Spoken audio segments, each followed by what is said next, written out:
प्रदेश के निकाय चुनाव में एंट्री के बाद असदुद्दीन ओवैसी पूरे फॉर्म में नजर आ रहे हैं। ओवैसी की पार्टी एआईएमआईएम के कई उम्मीदवार प्रदेश के कई शहरों में चुनावी मैदान में हैं। उनके चुनाव प्रचार में ओवैसी पसीना बहाते हुए नजर आ रहे हैं और आखिर मध्य प्रदेश में चुनाव लड़ने के पीछे उनका मकसद क्या है, इसका जवाब खुद ओवैसी ने दिया है। ओवैसी के मुताबिक उनकी पार्टी का चुनाव लड़ने का एक ही मकसद है, हिस्सेदारी। मतलब ये कि उनकी पार्टी के लिए समुदाय विशेष की हिस्सेदारी अहम है, ना कि चुनाव जीतना या फिर सरकार बनना।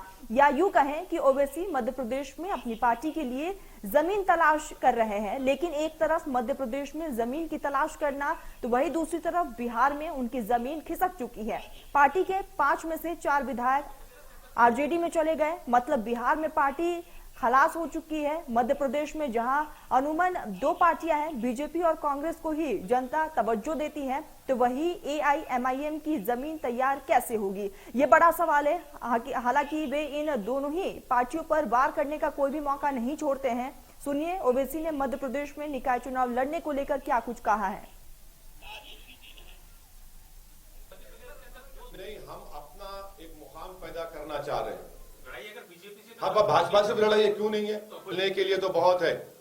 इनको डर इस बात का है कि देश का मुसलमान अगर पॉलिटिकल लीडरशिप और पॉलिटिकल रिप्रेजेंटेशन की हिस्सेदारी की बात समझ लेगा तो इनकी जो बची कुची राजनीति वो भी खत्म हो जाएगी। इसीलिए आज आप देखते हैं कि कांग्रेस पार्टी का इतना बुरा हाल है कि इनके बहुत बड़े नेता जब दिल्ली में ईडी उनको बुलाती है तो 100 लोग को जमा नहीं कर पाते, रोड पे लोग 100 लोग को जमा नहीं कर पाते।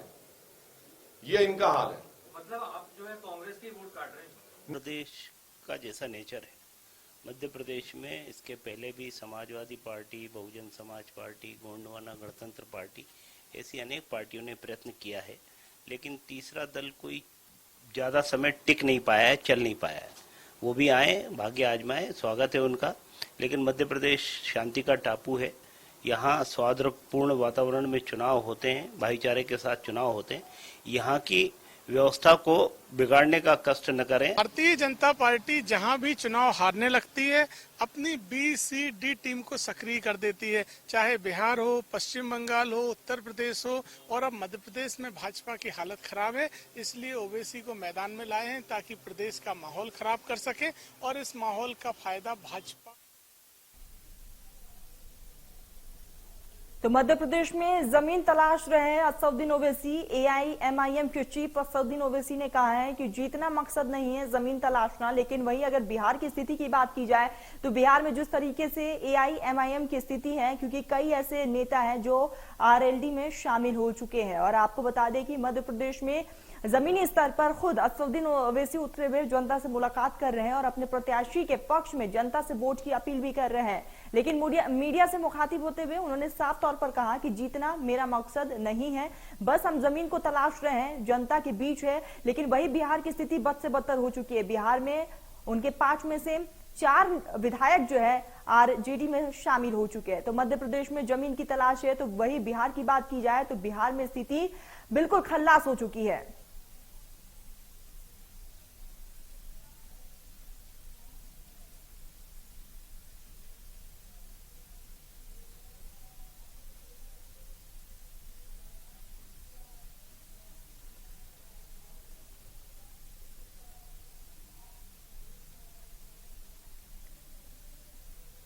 तो आपको बता दें कि मध्य प्रदेश में जमीन की तलाश में एआईएमआईएम चीफ असदुद्दीन ओवैसी, तो वही दूसरी तरफ बिहार की स्थिति भी किसी से छिपी नहीं है।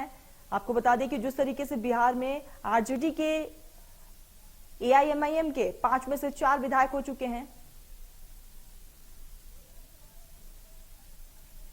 तो हमारे साथ हमारे सहयोगी कुलभूषण जुड़ चुके हैं। कुलभूषण, असदुद्दीन ओवैसी किस तरह की राजनीति कर रहे हैं, क्योंकि उनको जीत से कोई मतलब नहीं है, बस अब वो जमीन तलाश रहे हैं।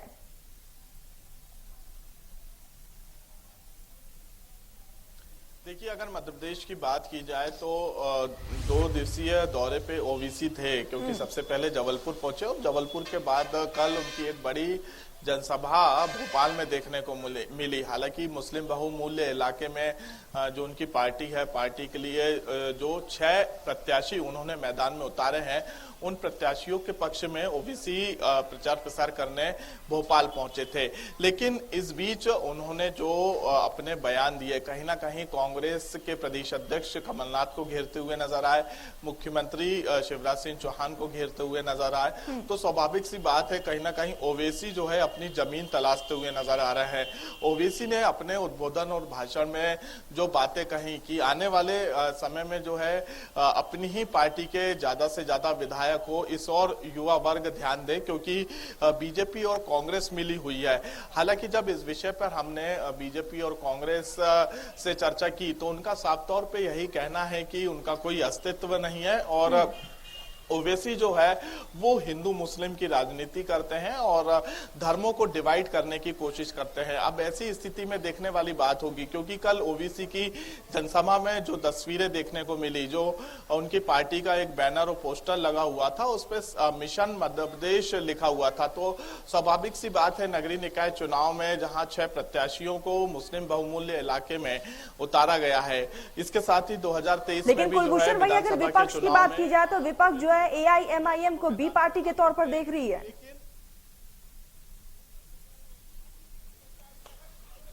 देखिए, विपक्ष लगातार ये आरोप ओबीसी पे लगाता हुआ नजर आ रहा है कि बीजेपी की बी पार्टी है। लेकिन हमने जो बात कही कि अपनी जमीन तलाशने की, क्योंकि ओबीसी सिर्फ अपने प्रत्याशी उसी इलाके में उतारते हैं जहां पर मुस्लिम वोट बैंक सबसे अधिक है। जो 6 वार्ड की हम चर्चा कर रहे थे, उन 6 वार्ड में अभी तक जो है कांग्रेस के प्रत्याशी जीतते हुए नजर आते थे, क्योंकि एक बड़ा वोट बैंक जो है मुस्लिम समुदाय का वो कांग्रेस को वोट देता है। लेकिन अब ओवैसी जो है कांग्रेस के खिलाफ ही प्रचार कर रहे हैं, तो ये वोट जो है वो डिवाइडेड हो सकते हैं और इसका खामियाजा सीधे तौर पे जो है कांग्रेस को भुगतना पड़ सकता है, क्योंकि सिर्फ मुस्लिम बहुमूल्य इलाका है, यहाँ पर एक तरफा जो वोट है वो बीजेपी पार्टी के खिलाफ वोट होते हैं। ऐसी स्थिति में अब यहाँ पे कह सकते हैं कि जब कांग्रेस के वोट डिवाइड होंगे तो इसका सीधा नुकसान जो है कांग्रेस पार्टी को ही उठाना पड़ेगा। बिल्कुल कुलभूषण, तमाम जानकारी के लिए आपका बहुत बहुत शुक्रिया।